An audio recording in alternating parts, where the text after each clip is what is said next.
दिल के दिया नेह के बाती दिनों रात जराहिला। असरा में भी छलबा यखिया कहियो ले बोलाहिला।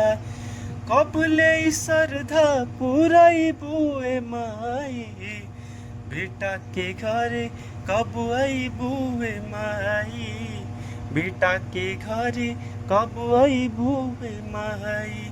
दिल के दिया नेह की बाती तीनों रात जराहिला। असरा के भी छलबा यकिया कबले से बेचाहिला।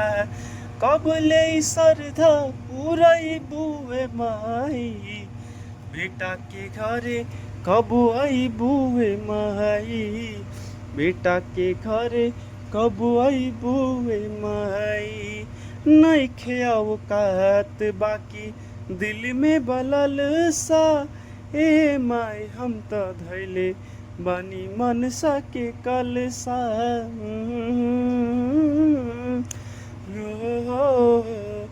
हो नइखे औकात बाकी दिल में बलल सा, ए माई धैले बानी मनसा के कलसा।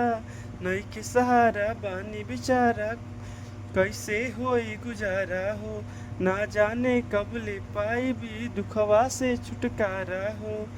ऊ दिन कब ले देखाई बुए माई, बेटा के घरे कब आई बुए माई, बेटा के घरे कब आई बुए माई। ओ जाने अनजाने में का कहीं निकलतिया, रूपवा निहारे खातिर छछने लायकिया।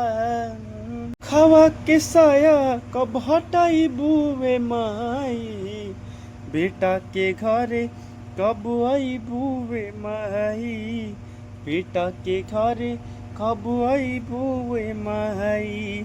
और जी हमार जेना सुनबू मतारी, तब हम जाई के करा दुआरी। हो और जी हमार जेना सुनबू मतारी, तब हम रोए जाइब के करा दुआरी। दोस्तों ये मेरा ओरिजिनल सॉन्ग है। यदि आपको ये गाना अच्छा लगे तो लाइक सब्सक्राइब शेयर करिएगा और अपने भाई को बहुत ज़्यादा प्यार सपोर्ट करिएगा, ताकि मैं इस प्रकार का वीडियो गाता रहूं और आपका समर्थन ही मेरा योगदान रहेगा। तो आप एक बार लाइक और सब्सक्राइब जरूर करिए और कमेंट में बताइए ये गाना कैसा लगा। तो यदि आप पवन सिंह के यदि आप सच्चे फ़ैन हैं तो एक बार वीडियो को लाइक और शेयर जरूर करिए और माँ के लिए कमेंट में जय माता दी जरूर लिखिए। धन्यवाद।